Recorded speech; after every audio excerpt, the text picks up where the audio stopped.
প্রত্যেকটা ব্যাটসম্যানকে আউট করতে মজা লাগে। প্রত্যেকটা উইকেটই আমার জন্য ইম্পর্টেন্ট এবং আমার টিমের জন্যে। বাউন্সার দিতে ভাববে কিনা জানি না, তবে এতটুকু বলতে পারি আমাকে কেউ বাউন্সার মারলে আমি তাকে ছেড়ে কথা বলবো না, এটা বলতে পারি। প্রথম কিন্তু কালকে আমরা সারাদিন ব্যাটিং করতে চাই, উনি আমাকে সবসময় ছোট ভাইয়ের মতো স্নেহ করে। চাপে রেখে ২ উইকেট পার করলো, ওইটা কতটা আসলে হেল্প করেছে? হ্যাঁ, অবশ্যই।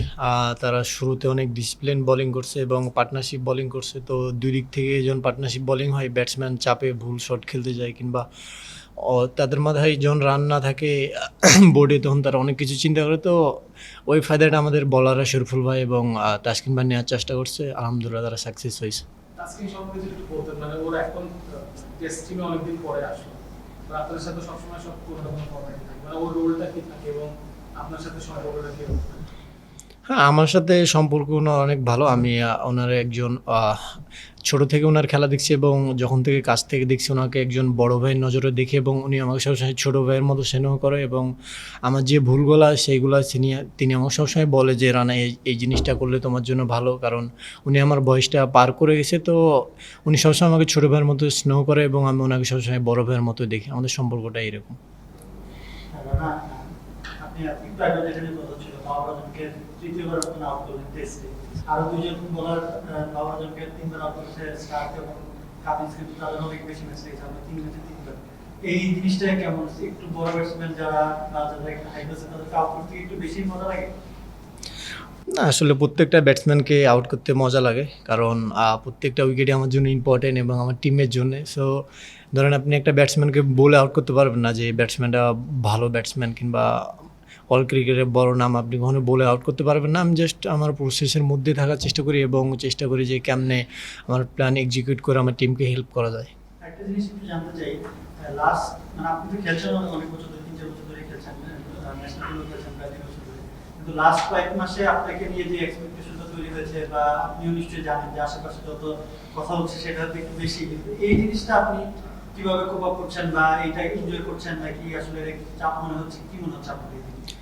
আসলে প্রথমত আমি আশেপাশে কি কথা হচ্ছে এই জিনিসগুলো আর দেখতেছি না, কারণ নিজের প্রতি এক্সপেকটেশন সেরকম নেই, কারণ এক্সপেকটেশন কখনো ভালো কিছু নিয়ে আসে না। আমার জাস্ট আমার স্কিল যে জিনিসটা, সেই জিনিসটা আমি মাঠে গিয়ে এক্সিকিউট করার চেষ্টা করি এবং আমি চেষ্টা করি যে আমার টিমে আমার টিম আমার কাছ থেকে কী চাইতেছে এবং আমার ক্যাপ্টেন আমার কী প্ল্যান দিতেছে, এই জিনিসগুলো আমি এক্সিকিউট করতে পারতেছি কিনা, এই জিনিসটার উপরে আমার সবসময় মনোযোগ থাকে। আমার এই মনোযোগ এটা থাকে না যে বাইরের থেকে আমার প্রতি কতটা এক্সপেকটেশন রাখা হচ্ছে, কারণ এক্সপেকটেশন যখন নিজের প্রতি নিজে রাখবো, তখন ধরেন একটা এক্সট্রা প্রেশার, এই জিনিসটা আমি নিজের প্রতি নিজে রাখতেছি না। চেষ্টা করতেছি যতটুকু পারা যায় নিজের স্কিল অনুযায়ী টিমকে আমার হেল্প করার।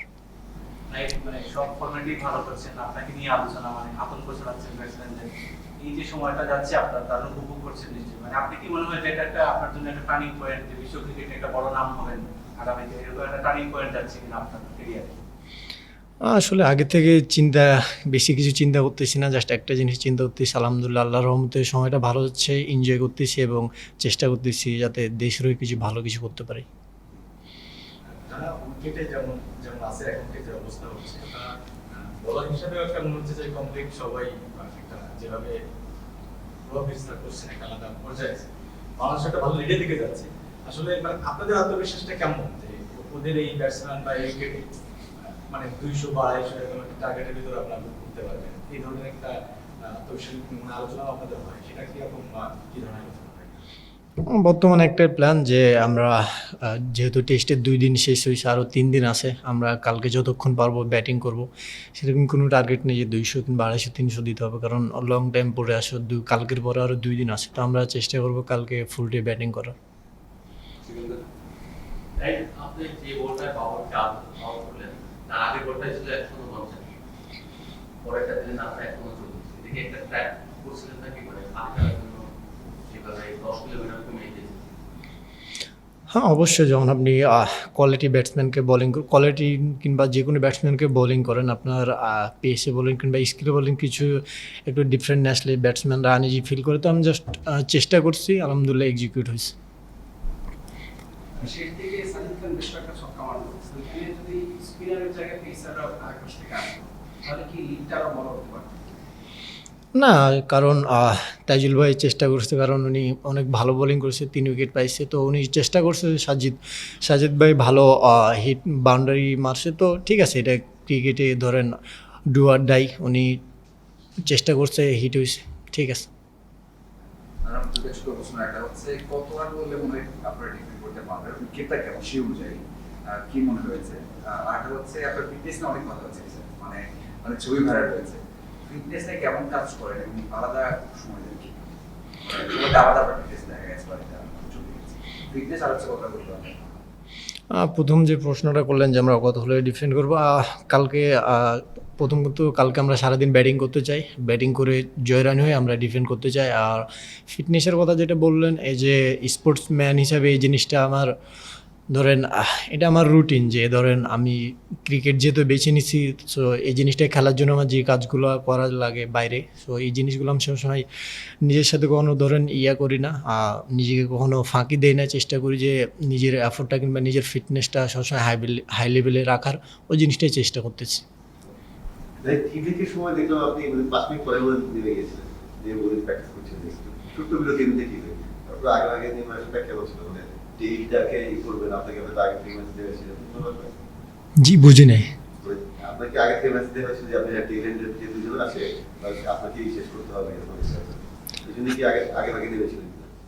না, আসলে যখনই ক্যাপ্টেন বলে যে বোলিং করবা, তার একটু আগে এসে ওয়ার্ম আপ করি, যাতে বডিটা ভালো মতো গরম হয়ে যায় এবং ম্যাচের ভিতরে গিয়ে যাতে ধরেন ওয়ার্ম আপ বল না লাগে, যাতে প্রথম বল থেকে এফোর্ট বল করতে পারে, এর জন্যই।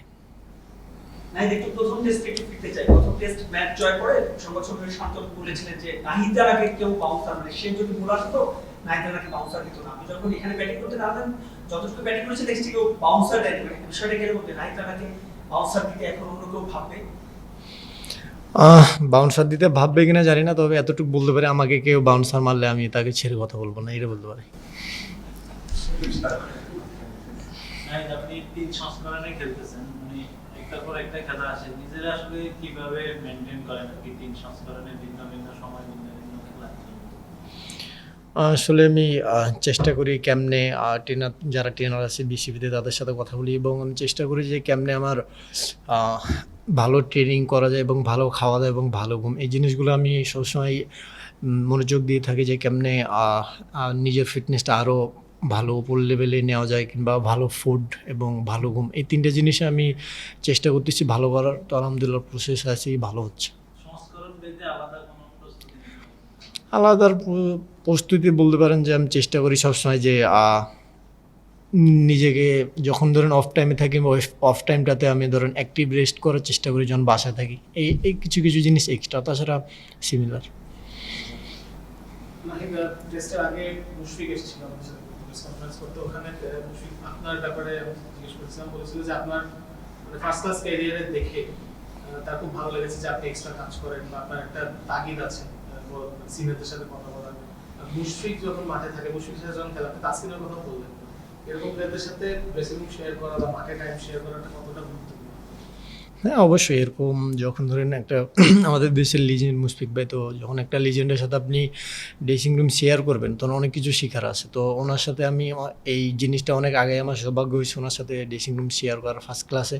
তো যখনই ওনার সাথে দেখা হয়, যখনই একসাথে খেলা হয়, কিছু না কিছু শেখার চেষ্টা করি এবং যখনই হচ্ছে আমার যদি কোনো কিছু ভুল হয়, উনি নিজে থেকে এসে আমাকে বলে যে এই জিনিসটা করলে তোমার জন্য ভালো। তো অবশ্যই যখন ধরেন আপনি একটা দেশের সাকসেসফুল ক্রিকেটারের সাথে কথা বলবেন বা ড্রেসিং রুম শেয়ার করবেন, অনেক কিছু শেখার থাকে। যে খেলাধুলা দুদিনের মধ্যে আসলে টার্নিং পয়েন্টটা কোথায় ছিল, সেটা কি আপনাদের ব্যাটিংয়ে না আজকে বললেন? আমি বলবো আমাদের টার্নিং পয়েন্টটা ছিল লিটন দার ব্যাটিং, তারপর হচ্ছে যে শেষের দিকে তাইজুল ভাই, তাসকিন ভাই, শরীফুল, এই লাস্টের দিকে ব্যাটিং, এদের টার্নিং পয়েন্টটা বেশি ছিল। কারণ ধরেন বলিং তো ধরেন আমরা আলহামদুলিল্লাহ ভালো করছি, বাট যদি লিটন দা ব্যাটিং 100টা না হতো, তো আমরা একটু ব্যাকফুটে থাকতাম। তো আমি মনে করি টার্নিং পয়েন্ট দাদার 100টা ছিল।